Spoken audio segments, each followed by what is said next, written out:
Las opiniones vertidas en el siguiente programa son responsabilidad exclusivamente de los conductores e invitados y no representan, necesariamente, la opinión de quienes forman parte de TV UGED. Sin embargo, han sido incluidos en la programación como fomento a la libertad de expresión.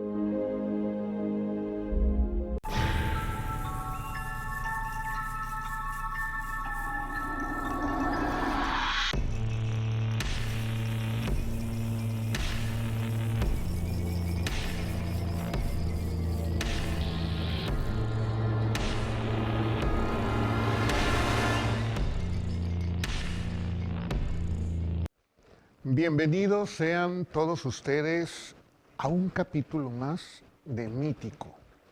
En esta ocasión vamos a tratar temas fascinantes. En primer lugar, uno de los barrios más queridos y más bellos de nuestra ciudad, que es el barrio del Calvario. Y una historia que sucede en este lugar que tiene que ver con uno de los oráculos más famosos, más usados y más estigmatizados, que es la Ouija.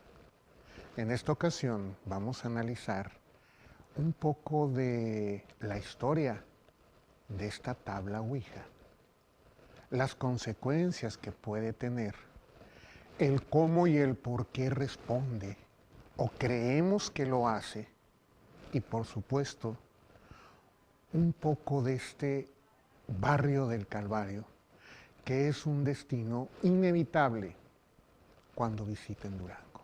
Vamos a esta cápsula.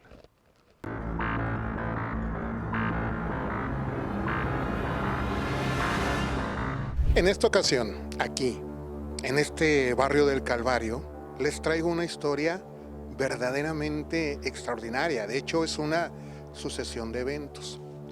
En México es muy bien recordado este espantoso suceso de los narcosatánicos de allá de Tamaulipas, en donde Adolfo de Jesús Constanzo y Sara Aldrete son aprehendidos allá en 1989 y confiesan todos los crímenes, los brutales rituales y todo este asunto de una combinación de rituales satánicos con santería, incluso con palo congo.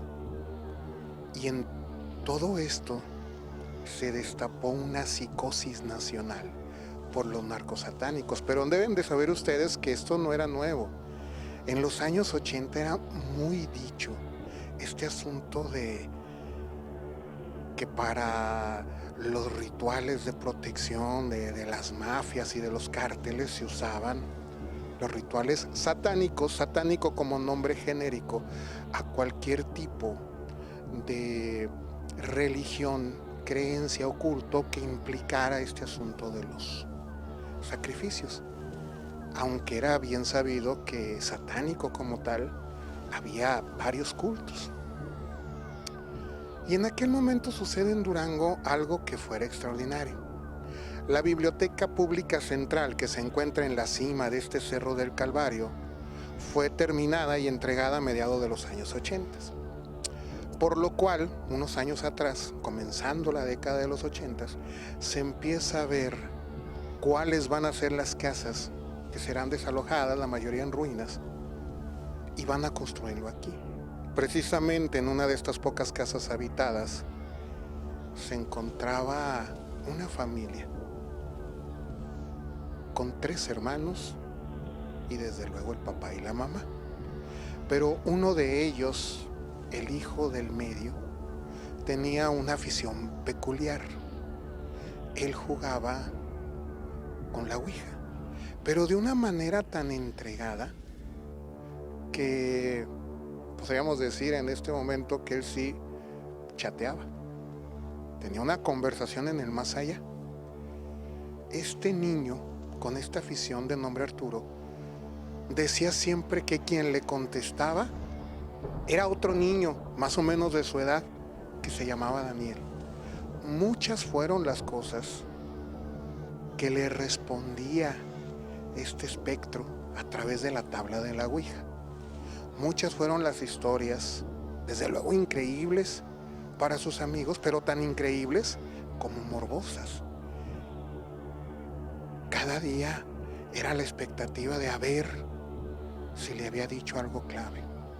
Entre muchas cosas que le dijo, recordarán ustedes, cuando hablamos de los duendes en este barrio del Calvario, desde luego Arturo le preguntó a su amiguito del más allá, a su amiguito Daniel, oye, ¿qué son esos seres? Y Daniel le dijo, ellos habitan aquí en el cerro, pero yo no te puedo decir más. Por favor, no me preguntes de ellos. Es decir, también este fantasmita tenía sus propios límites. Les dijo que había un tesoro escondido, que eran barras de oro en forma de cruz, pero que había sido enterrado con tanta ambición que se tenía que pagar el precio de un alma para que pudiera ser rescatado.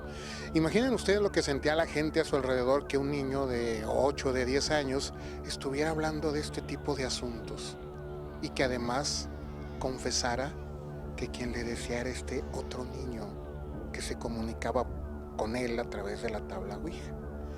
Y entre los muchos sucesos, entre las muchas preguntas, había una en particular. Le dijo, Daniel, ¿qué es ese llanto que se escucha? ¿Quién es ese niño que espanta, que pena en este lugar? Desde luego existía la posibilidad que fuera el propio espíritu de Daniel el que se manifestara, pero no. Era un llanto más bien como el de un bebé. Entonces cuando Arturo le pregunta a su amigo de la Ouija, ¿por qué se escucha ese llanto?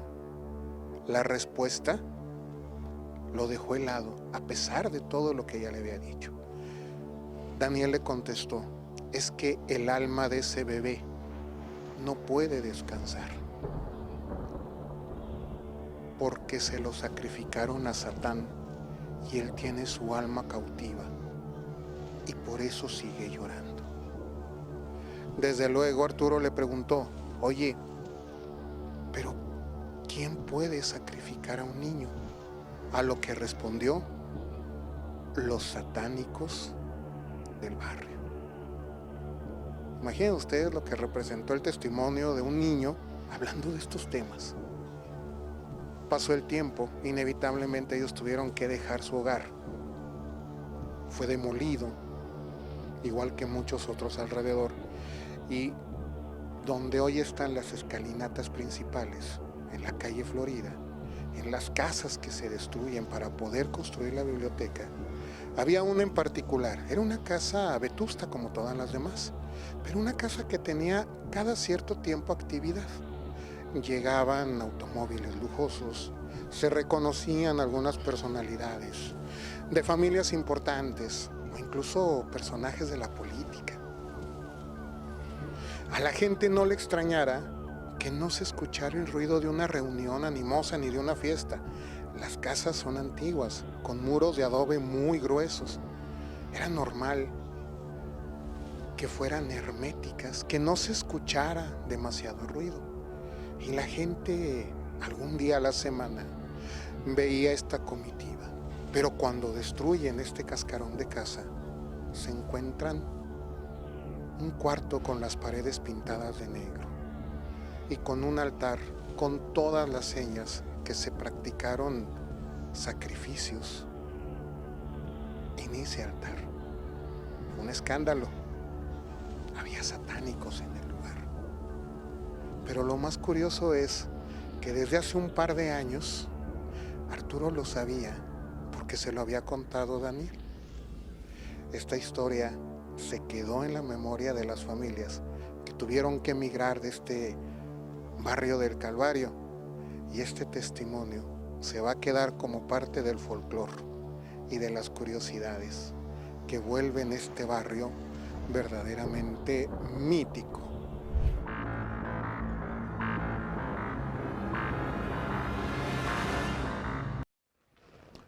Lo acabamos de ver. Vamos a analizar un poquito dos cuestiones importantes.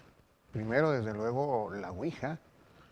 Seremos un poquito más extensos porque tuvo un desenlace este asunto de Arturo y Daniel. Pero primero, regresemos al barrio del Calvario. Cuando visiten ustedes la ciudad de Durango, que una de las principales misiones que tiene este programa es incentivar a ustedes, los habitantes de la ciudad, a pasear,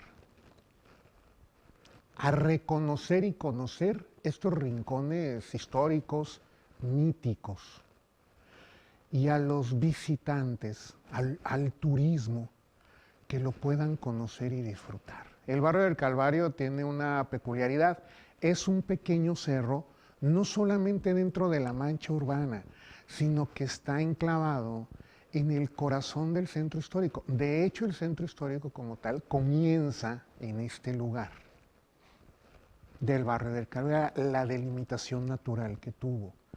Tiene una historia muy añeja. De hecho, se cree que lo que pudo haber quedado como evidencia de pueblos originarios que seguramente habitaban en ese pequeño cerro, quedó completamente destruida porque en aquel momento nadie tomó en cuenta que sería importante rescatarlo.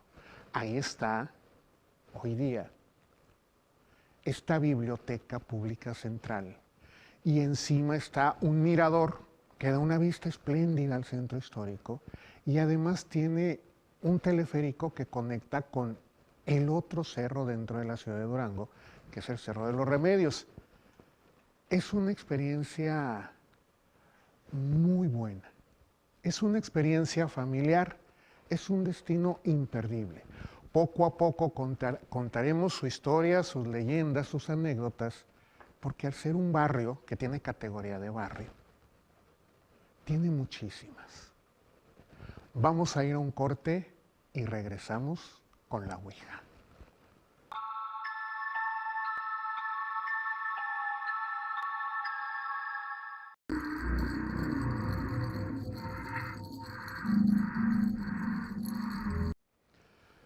Es momento de analizar uno de los oráculos más utilizados, como les había dicho, más estigmatizados, y también que más morbo nos causan, la tabla Ouija. La tabla Ouija es un juego de mesa, de hecho tiene su patente y es distribuida como tal, pero está envuelta en este misticismo, y en realidad su origen lo podemos rastrear como tal hasta el siglo XIX. Y después de la patente tiene este formato que todos conocemos. Sin embargo, en esta transformación, desde que llega de su origen árabe, hasta que se convierte en esta tabla con este medio círculo en donde está el alfabeto, la numeración, existían unas versiones en donde la Ouija era circular, tenía los mismos elementos, y tenía 5 sellos, tenía 4 llaves en las esquinas, símbolos esotéricos que servían para conectar con el bajo astral. Y en el centro tenía un sello más del memento mori, acuérdate que morirás. Se jugaba más o menos igual, el trance era muy parecido. El puntero tenía la misma forma, la posesión era igual, solamente que el movimiento era circular. Esta proto-Ouija, por así llamarla, tenía más que ver con la zairagia, que es su origen árabe. La zailla era este elemento en donde se podían conformar varias palabras para de esa manera generar formas de pensamiento, ideas nuevas en combinación con estas palabras que se creía tenía algún tipo de relación cósmica, astrológica. Cuando llega a Occidente, cuando llega a Europa, es cuando tiene esta transformación y se convierte en un oráculo. Vamos a ver cómo funciona, si puede funcionar, y cuáles pueden ser sus explicaciones. El mito, la leyenda o el canon de esta tabla nos dice que es un mediador entre los habitantes del bajo astral y el mundo físico. El bajo astral es este plano etéreo, astral, pero que está paralelo al plano físico. Es decir, no son niveles superiores en donde habitan los espíritus que trascendieron, ni tampoco son los niveles inferiores, las profundidades abisales en donde habitan seres verdaderamente siniestros, oscuros. Es una especie de limbo.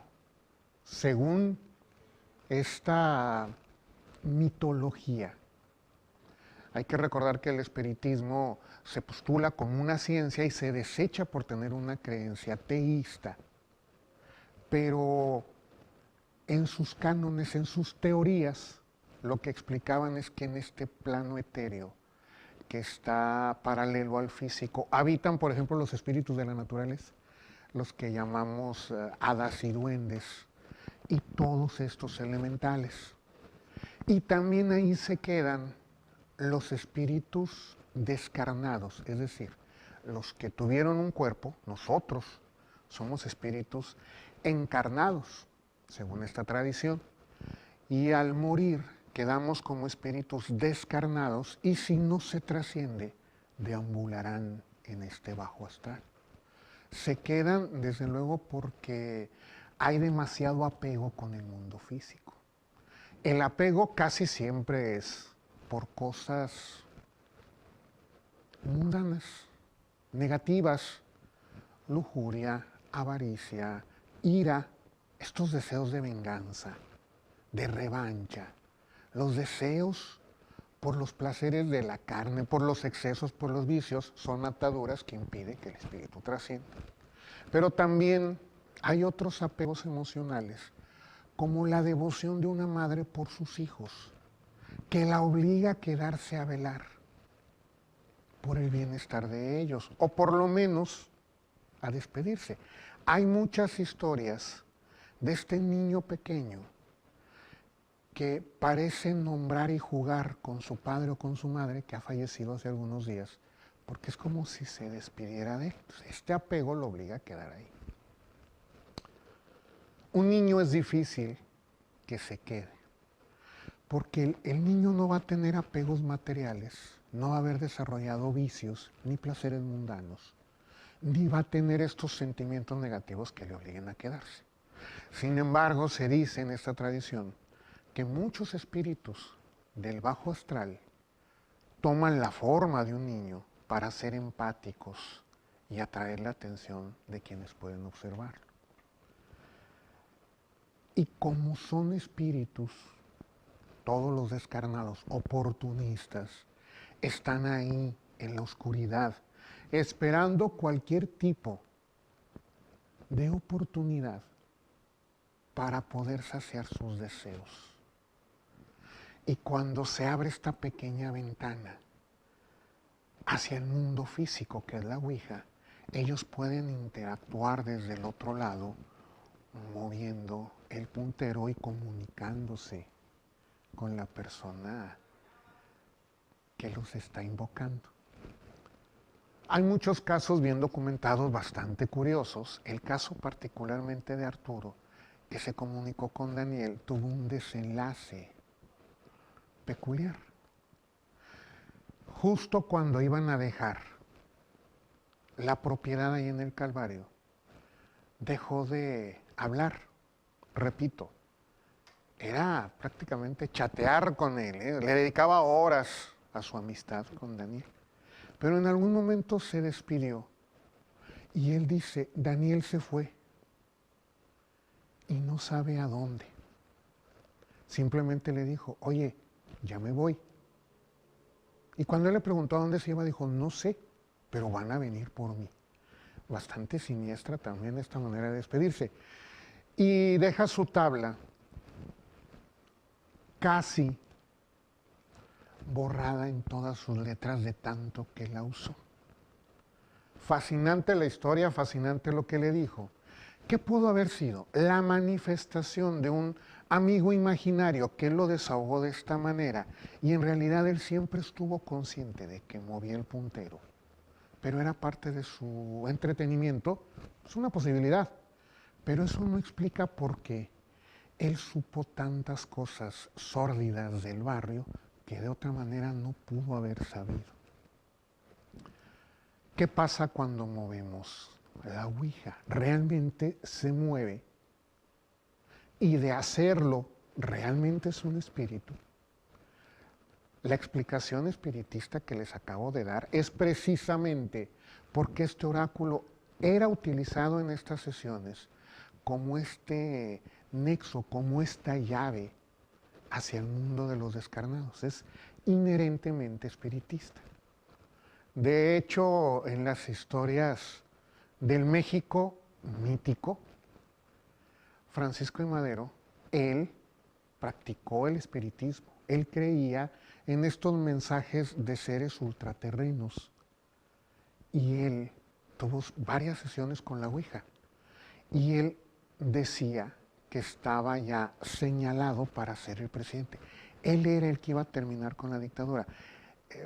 Madero fue un personaje verdaderamente extraordinario. Era una persona bien intencionada, era una persona muy bien educada, era una persona de ideales y una persona que tenía estas creencias un poco curiosas.